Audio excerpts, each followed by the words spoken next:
This is not a war where people are living by the Geneva Convention. It's a war of terror. Intentionally targeting civilian populations.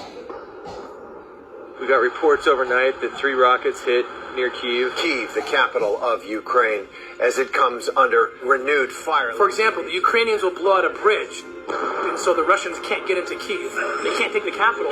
And so out of frustration, they will turn their tanks on innocent civilians. Blow up residential centers, blow up apartment buildings. People bound and executed on the sides of roads. There were kids that were found in cellars that looked like tortured, some missing ears.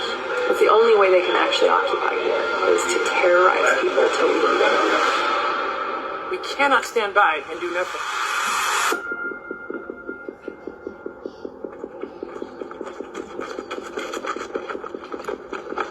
Already there's thousands upon thousands of displaced women and children, and they're destitute. They don't have means to travel or take care of themselves, and so they're going to take opportunities. And the traffickers know that, so the traffickers will provide that opportunity.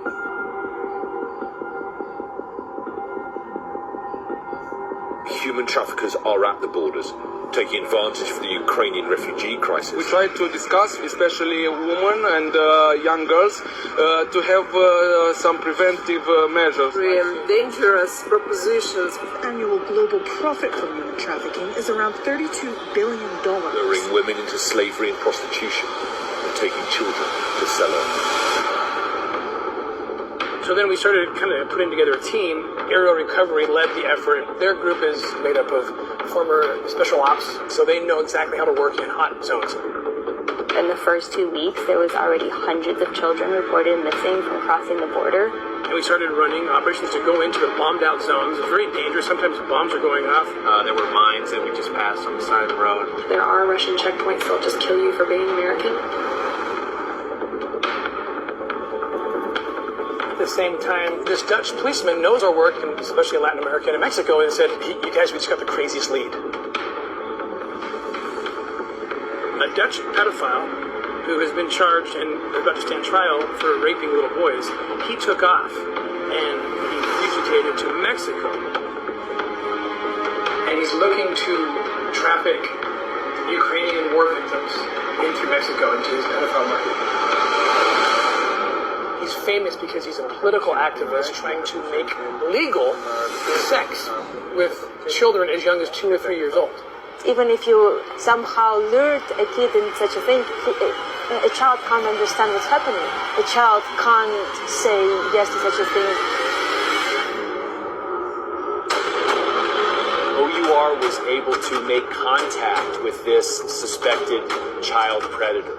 My undercover persona is introduced to him as a guy who traffics kids out of Ukraine. We have Ukrainian undercover operators for the first time. And I was supposed to be believable that I'm young, naive. With makeup, I can make her look like she's 12, and she'll be the bait. We now have a list of his lieutenants, and we don't know where they are.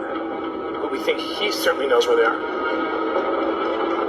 And we're focusing in on that location where this group has created a sex hotel. They produce child rape videos of little boys.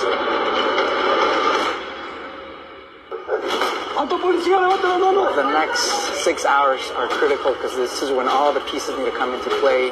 This is trafficking, not prostitution. These are victims, not volunteers. This is not something out of a Hollywood movie.